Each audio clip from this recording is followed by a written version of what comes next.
Thank you for joining us for Science, a Gateway to History. And we're going to talk today about how science, innovation and technological breakthroughs help us understand more about our past and the hidden stories revealed by using it.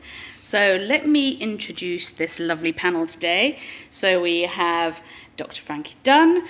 She's a senior researcher at Oxford Museum of Natural History, and her research is based on understanding the origin and early evolution of animals. And this is Lina, please forgive me for my pronunciation, Žilinskaitė? No. No, please. Žilinskaitė. Žilinskaitė. Oh, almost. She's a film producer whose credits include the 2025's Titanic, the digital resurrection for Nat Geo, a film that followed the creation of undersea scanning project to create the first high-res 3D digital twin of the Titanic. And last but not least, Sara Polak. She is a tech archaeologist and research associate at the University of Oxford School of Archaeology. Welcome. Thank you. So, Frankie first. Your work is so interesting, but when people think of fossils, we kind of immediately think of dinosaurs or figures like Mary Anning, who studied them. So how has your field of study changed over the last 200 years? That's a very small question to ask, isn't it? Well, I suppose if I was to give an answer in one sentence, it would be it's changed a lot, but it's also not changed at all. So back in Mary Anning's day, when we think of people like Mary Anning and Elizabeth Philpott is another contemporary of Mary Anning, they were fossil hunters and fossil discoverers. And today, still, fossil discovery is at the center of our discipline. We can apply cool new techniques to fossils which are discovered, but fundamentally it's the discovery of new specimens or even just unearthing specimens in museum collections, which in my opinion is still the center, the lifeblood of paleontology.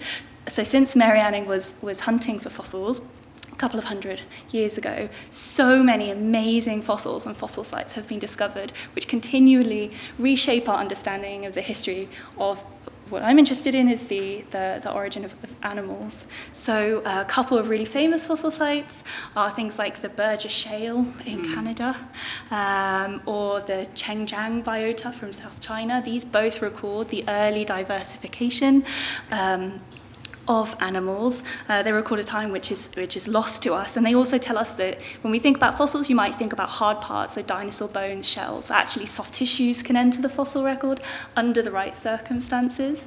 And then with the discovery of more and more fossils, we've been able to apply new and emerging technologies to them. So the big thing for me, which has really revolutionized paleontology, is CT scanning. So just as when you would break a leg, you go and have an X-ray. That we can do that with rocks, with fossil specimens.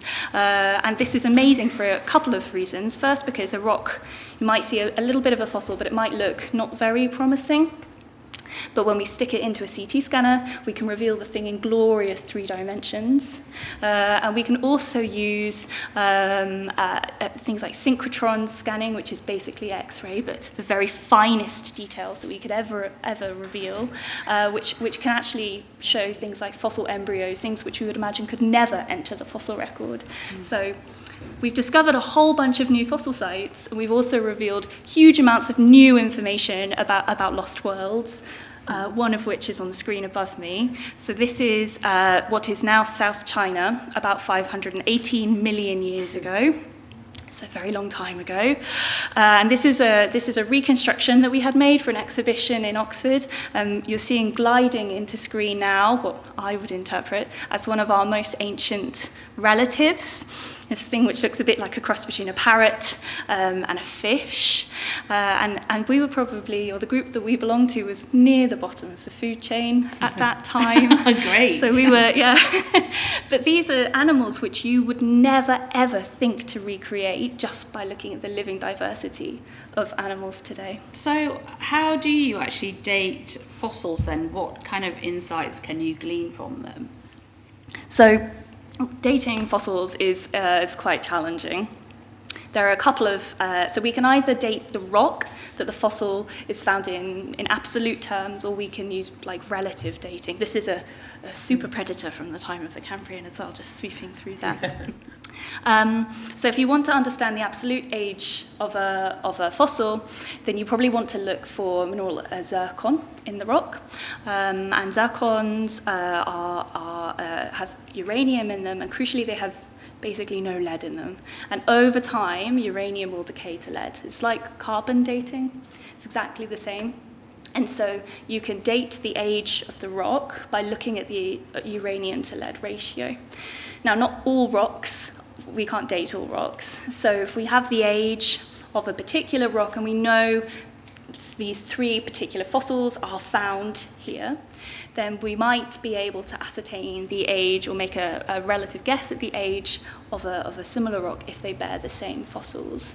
But actually, you might imagine that since Mary Anning, we've got a really good grasp on the age of all of these different rocks, and we're able to correlate them all, but it's still very much a work in progress. We've got the shape of the geological column now, but there's still a lot of tinkering to be done to figure out where things fit in precisely. So I watched a lecture that you gave on YouTube, I think the recording's on there, and I was so fascinated by it because you were talking about prehistoric animals that had no relation to modern living organisms, or there's no link between them, so they're completely extinct and they're kind of an outlier they're on their own. So how do you start creating a picture of what they look like and the habitats that they lived in? Oh, I mean, that's what I spent my career doing, and many other paleontologists.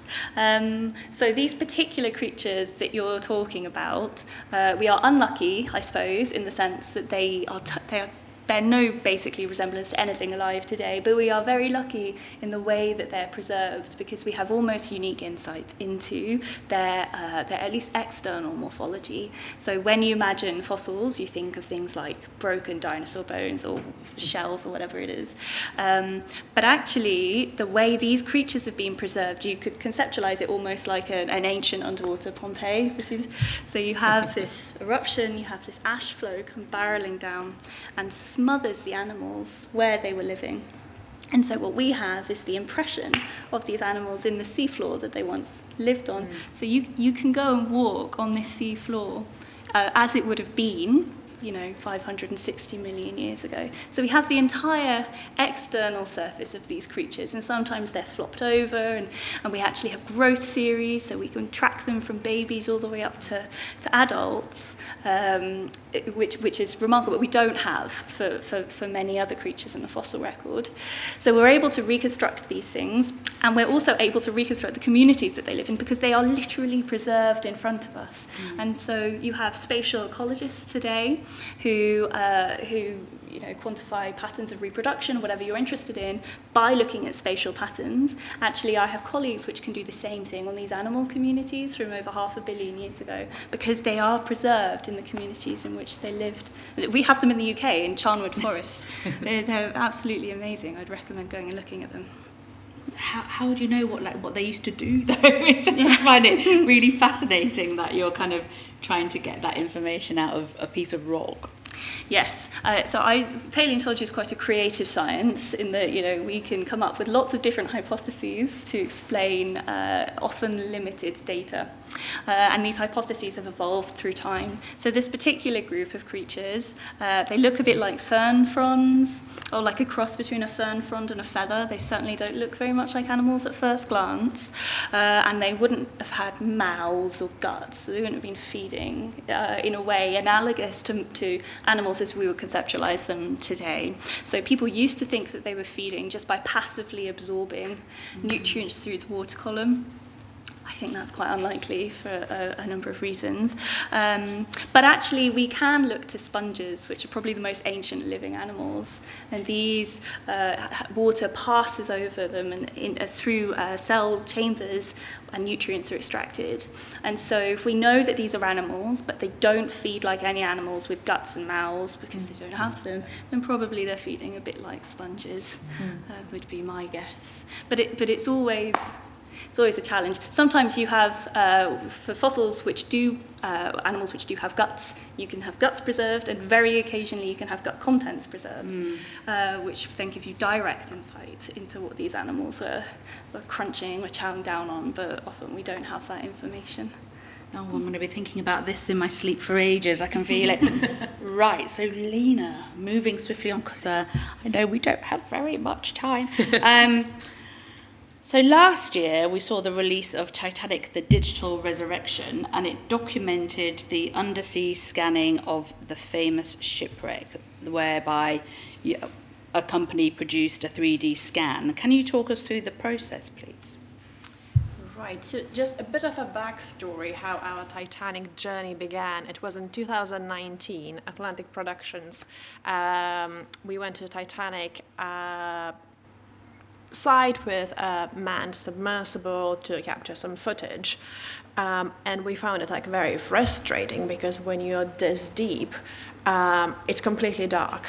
So it means all you can see is the sort of like, imagine like just shining a torch on a huge wreck. All you can see is this tiny bit of a ship, and that is it. And that's like, I can't tell you how frustrating that was. And our CEO was like, no, we have to do something different. We have to do something better. And he heard about this technique called photogrammetry. And he started reaching out to various companies that do photogrammetry and talking to them, hey guys, can we do a full photogrammetry digital twin of the Titanic? And most of the companies basically said, you're mad, no, go away. But luckily we managed to find one that says, sounds interesting, let's try. And this is how it all began. So this is 2022, our expedition. It was roughly 6 weeks long. We had 2 remote operated vehicles. You can see one of them. One is called Romeo, one is called Juliet. And they spent 3 weeks working day and night, basically, sort of traveling in perfect lines all around the wreck, taking still images of the ship.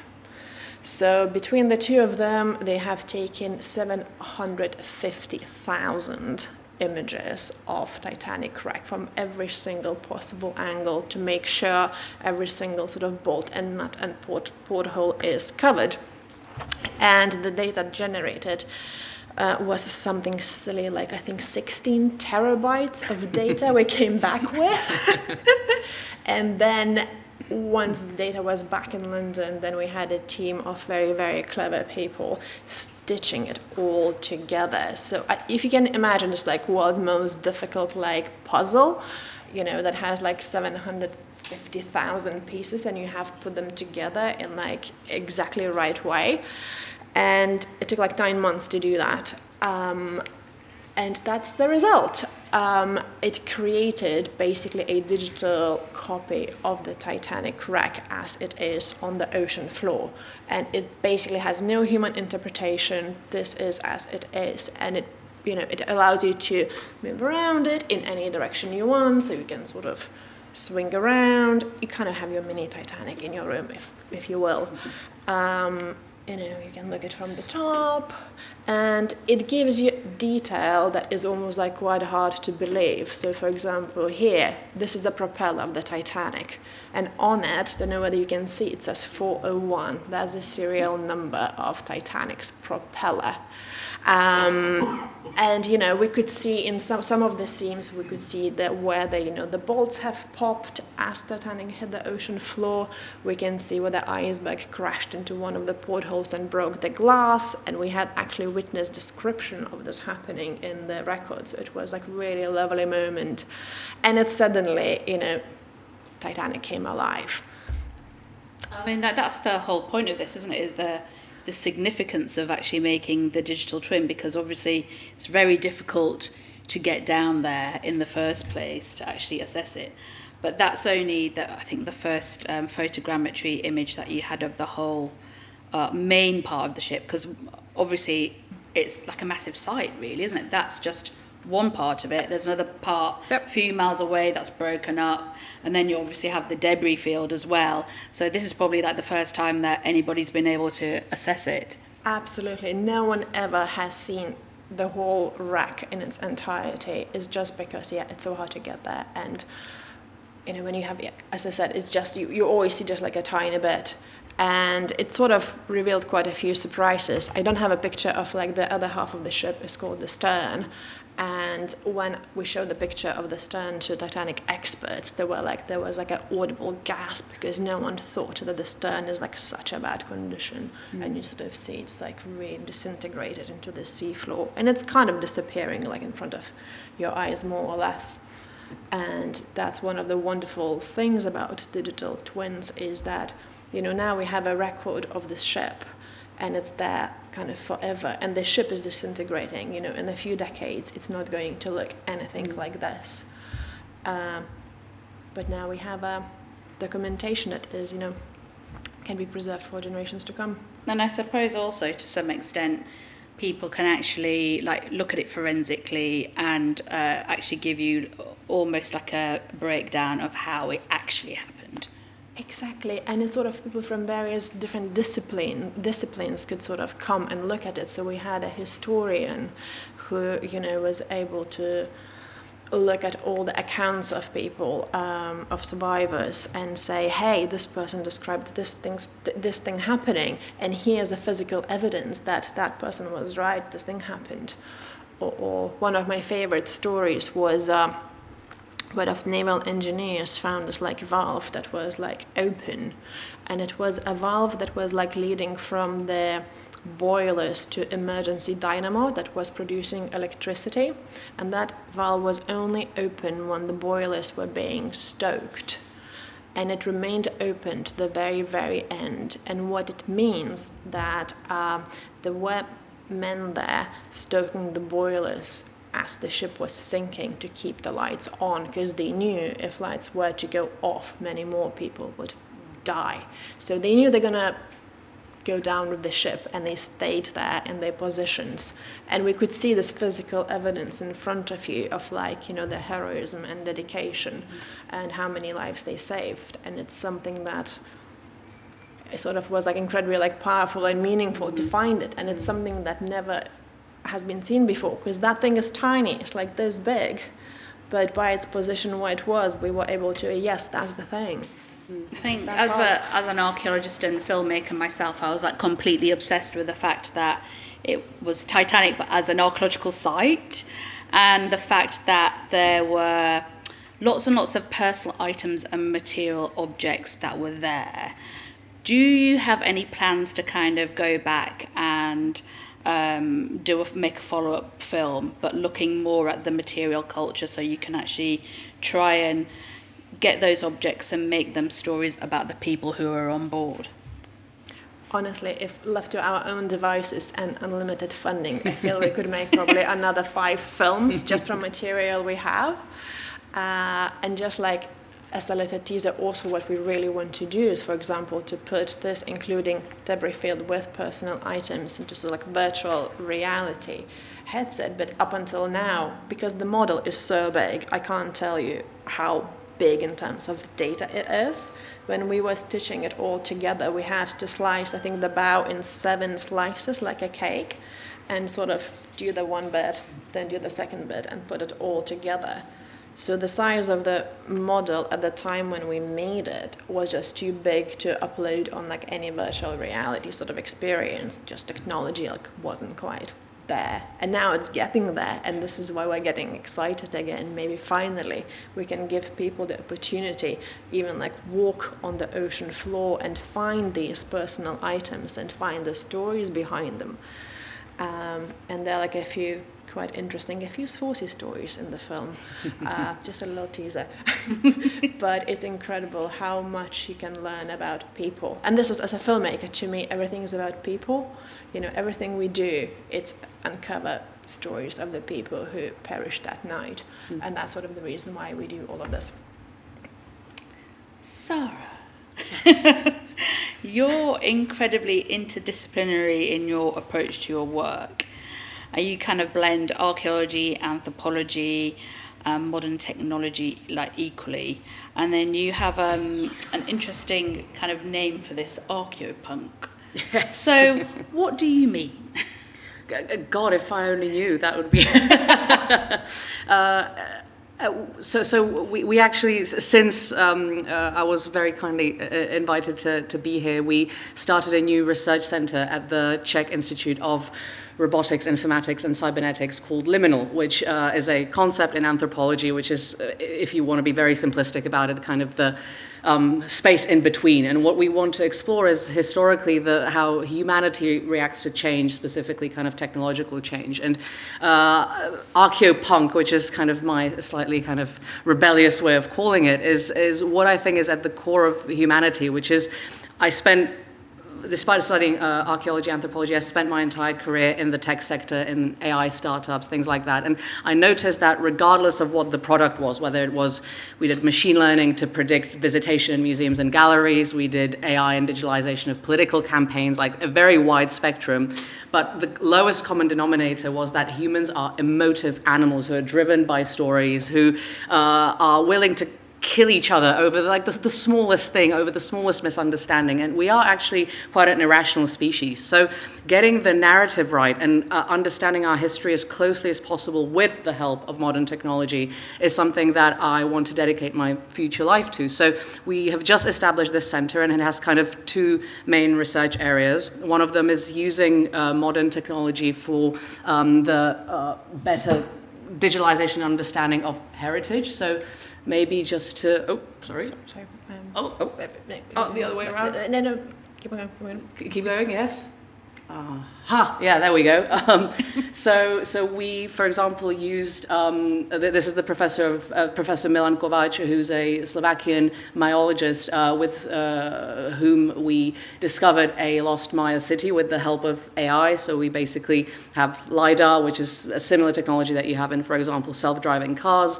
You do a flyover of the jungle, which is completely dense, and 97% of those lasers, of that kind of laser signal comes back. 3% are able to kind of penetrate the canopy of the trees, and then you use AI to help create this kind of 3D topographic model where you, for example, say, hey, can you search for everything that might have like a square bird's eye view, because squares don't really appear in nature, and it hallucinates a bit. It tells you there's like hundreds of lost cities. You say, all right, let's calm down, like let's have another look. So that's where the human in the loop is still very, very important. AI doesn't solve these things on its own. And then, of course, you still have to go and dig it up. So that is no small feat, but technology really helps us to basically take a lost city that is often overgrown by trees, things that look like mountaintops or hilltops that are actually Mayan pyramids, and we're able to kind of extract those stories very slowly, very interpretively. It's a lot of guesswork and it's a lot of speculation, but even if it brings us 5-10% closer to understanding the past civilizations, I strongly believe that that can help us prepare for the future, because we know our own stories as humanity. And that brings me to the second aim of this research center, which is the study of civilizational resilience. So when we talk to like various heritage institutions, museums, where we do things like digital twins, digitalization of archives, libraries, we often sit down and we say, okay, so we've got the digital twin, for example. What now? Like, why is that useful? And I think the stories is a very important part of that. And to show you an example where we use that in practice, we, with a colleague of mine who very kindly came to listen to me, Jakub, very nice to see you, we work on a project with Tomáš Mikolov, who's one of the kind of leading global AI experts. He's one of the reasons why we have, for example, large language models like that of OpenAI or Grok in the first place, through his work on Word2Vec, for example, like 10 years ago. And we're working on, essentially, you could call it reverse engineering of the manipulation of language models. So to give a very simple example, Elon Musk, right, he's got X, the social network, and as a part of that ecosystem technologically, you have Grok, which is the large language model. What do you think Grok is going to tell you when you say, hey, should I buy a petrol car? It might slowly but surely divert you in the direction of a Tesla, right? It's going to shape the story and the narrative, because civilizationally that's what's useful for Elon Musk. Now, I'm not like putting my opinion out there, I'm just stating what is essentially a fact. And we see that with, for example, Chinese models, their opinions on Chinese leaders, American models, their opinions on American leaders. And I think that as archaeologists and anthropologists, we're in a very unique position through the understanding of human behavior, through the understanding of how civilizations function, to be able to interrogate the products of these large language models, which are essentially narratives that are being pushed to billions of people simultaneously. So it's like radio on steroids.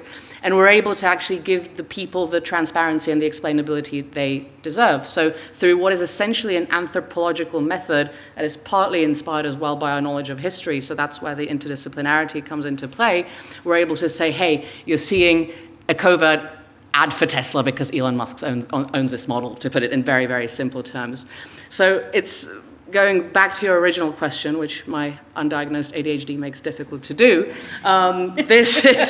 this is where the seemingly completely unrelated Lost Maya city actually has a ripple effect to how we behave in the modern world and how we prepare for the future. And at the end of the day, it's understanding the stories that make up human civilization. And if you want to see a very bad digital model, we need to employ some of your guys. It was done kind of relatively quickly, but it's beautiful. It kind of shows you what we found. It's this, because in reality, there's just trees there. So do you think that the use of AI can actually help us as humans in the present and the future by looking at data from the past? Because archaeologists, we're great at collecting data. We've got oodles and oodles of data that we can't possibly sift through. Yes, yeah. So I've actually got this friend from the Museum of Prague who even created in his mind so far this conveyor belt where you put ceramics, which, for example, is the key to identifying the chronology of the Maya, because they didn't really have metal, they didn't really have an extensive written record for the average person. So ceramics is the way that you can most accurately date this. And there's often a lot of ceramics. So just going back here. There's loads. There were several thousand pieces of these fragments. And how do you look at that? You put it in a box and it stays in a depository forever. And this friend of mine actually figured out this conveyor belt where it's scanned with a laser, creates immediately a digital twin, puts it into a database, and then you can start comparing, you can start reassembling them into maybe the objects that they used to create. So definitely AI can help with taking the huge amounts of data from various disciplines, which is, again, where the interdisciplinarity comes into play. So from biology, in archaeology, for example, paleontology, which is the analysis of pollen, so understanding how agriculture functioned, correlating that with the ethnographic record. So for us, that's the equivalent of the sponges. We look at how the Maya live in Guatemala now, and we're able to maybe ethnographically understand some rituals, some practices, and kind of in a very limited, sober way, transplant that onto how the past might have looked, and take these very, very disparate data sources, and with the help of AI, actually get those narratives. But we have to be very cognizant of the fact that while the social sciences and humanities went through this postmodern revolution of, we realize that what we're putting out there is biased, technologists think that technology is objective. Oh, it's zeros and ones, it can't be wrong. No, it is absolutely a cultural product. So we're waiting for that revolution to happen in tech, but as long as we're aware of it as the end users, then it can help us, absolutely. So what do you think influences the other more, people or technology? Both. Cop out, yes. You can say that because we can take questions now. Thank you. Does anybody have any questions for our lovely panel? Oh, here we go, couple. Great. Hi there, that was really lovely. I come from an education background. I'm actually a biology teacher at a secondary school. And I feel archaeology is just like a fifth wheel, you know. Is there any talk of archaeology actually coming into sort of the curriculum? Because it's so interesting, yet you don't come across archaeology and AI and, you know, everything you've just mentioned isn't really covered. I think archaeology is within the curriculum, but in a very strange way. That it's kind of like used as examples, especially in primary school curriculum, like Key Stage 1, 2, and 2. Less so, I would say, in secondary school level. There used to be an archaeology A level, but they cancelled it a couple of years ago. I don't know why. But it's an amazing subject because it is so multidisciplinary. There's geography, biology, science, chemistry, geology, you name it, it's got everything in there, and it's so fascinating, and I think that it's a great subject, not just to do at degree level, but also at secondary school level, college level. But I'm campaigning.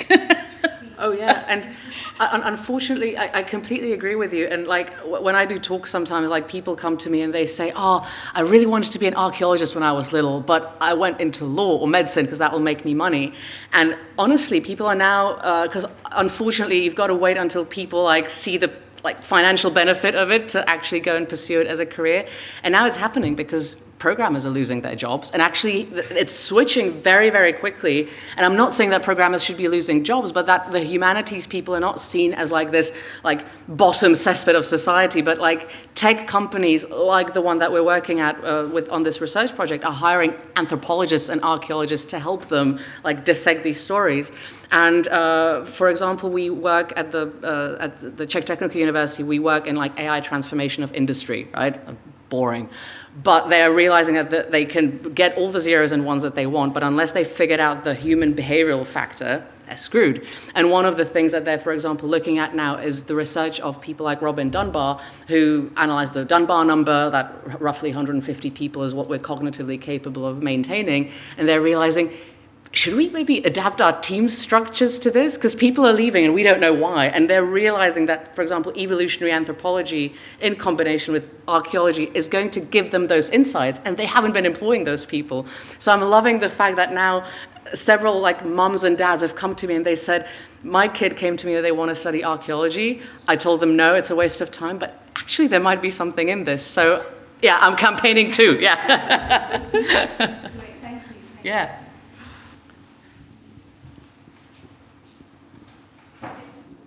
Hi, I just want to say I love the representation of women up here as well. That was an amazing progression of what I was potentially expecting. So just big up to you being in your fields. I'm expecting a certain answer from this, but in terms of the Titanic, is it possible, and this might already have happened, to map inside it at all, or is it just not possible because of the deterioration of it? That's just something I'm really curious, seeing the external side. Or you might already have that, I haven't seen. No, not yet. That's the dream. That is the dream. Yeah. There are like multiple sort of issues with it, because obviously it is. We always have to remember that Titanic, is the final resting place of like so many people. So whatever we do has to be done like with so much respect. And for example, when doing the digital twin, there were like very strict rules. Distance, we had to stay away from the wreck, just to make sure like nothing is disturbed, like we don't bump into each other accidentally.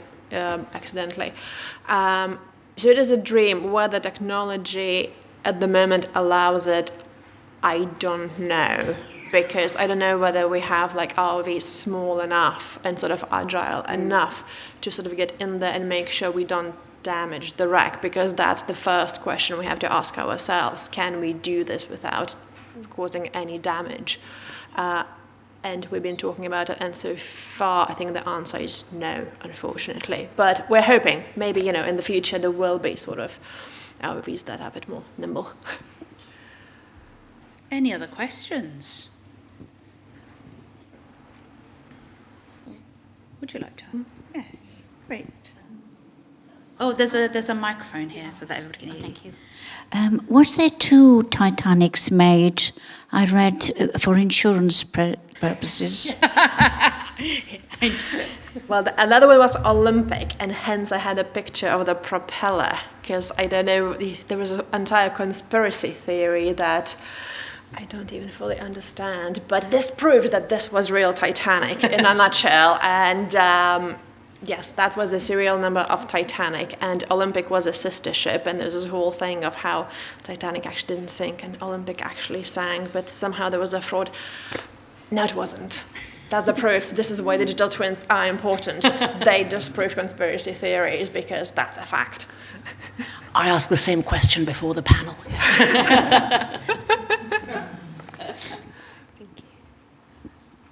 Behind you, just there. So the Titanic is obviously an iconic wreck.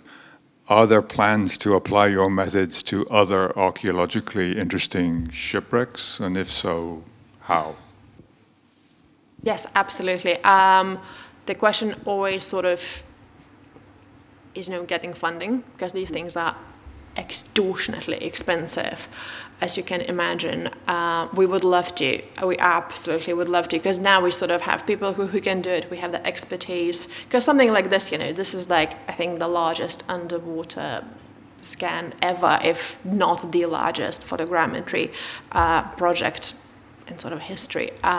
So yes, we're very keen to sort of carry on this work and just trying to get it off the ground and gather enough of interest, which is always the hard work.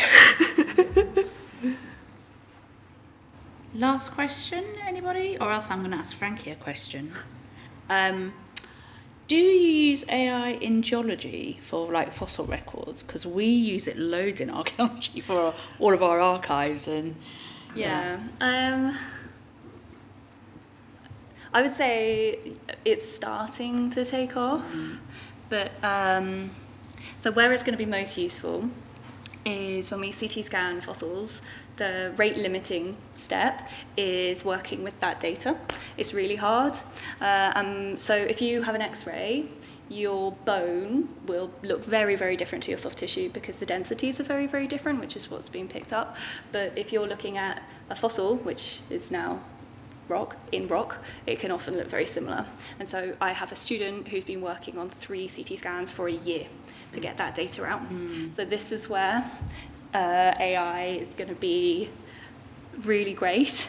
You can train it to pick out patterns, and then we can feed in all of this CT data, and it will be able to process it all. And that's really important because that's how we can actually start tracing lineages through time across radiation events or mass extinction boundaries in numbers that we haven't been able to do before. So that's where I see these new technologies coming to fruition fastest in paleontology, or at least in my side of paleontology.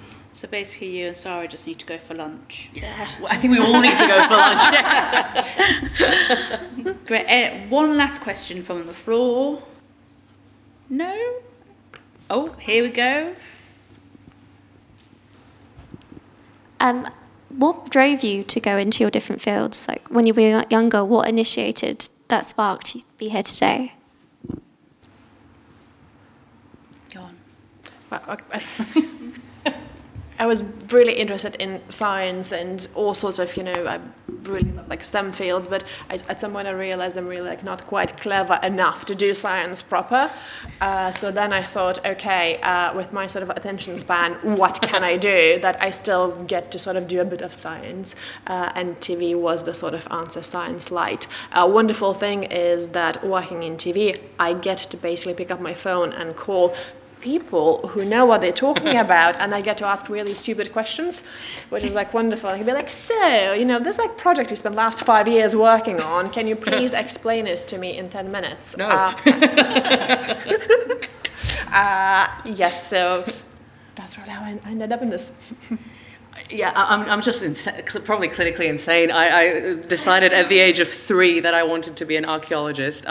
My favorite, we always used to, it was either the zoo or the museum with my family. I'm really lucky because my mum, for example, actually supported me completely. So she says, just do what you love. As long as you love it, follow that passion. So I had 2 favorite expositions in the Museum of Prague, which was Neolithic burial.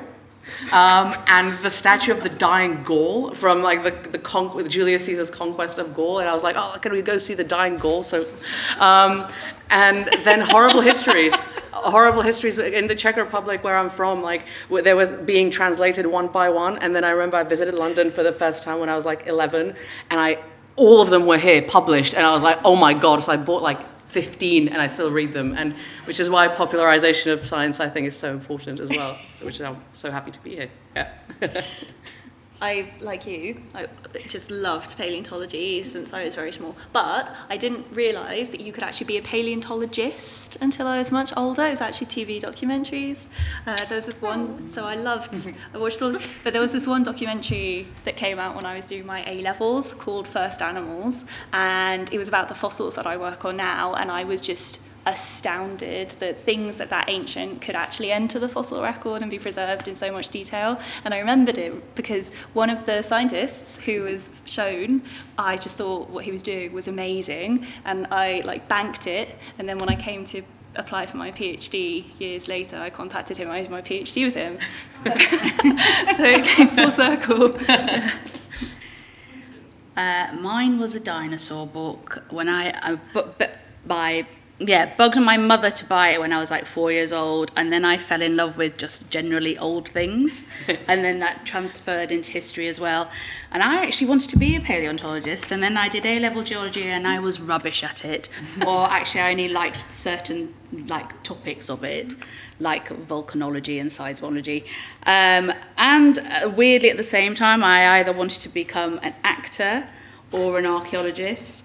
And my mum was like, go for the degree, because back then it was paid for. So that's what I did, and now I'm a TV archaeologist, so I've come full circle, and here we are talking about fossils. It's brilliant. Well, anyway, thank you very much to our lovely panel, to Lina, to Frankie, and to Sara. And thank you for joining us. And this actually marks the final session of this day. The exhibition is actually closing at 4 o'clock, so we recommend you making your way towards the exit. But we hope you enjoyed your visit, and thank you very much. We hope to see you soon. Thank you.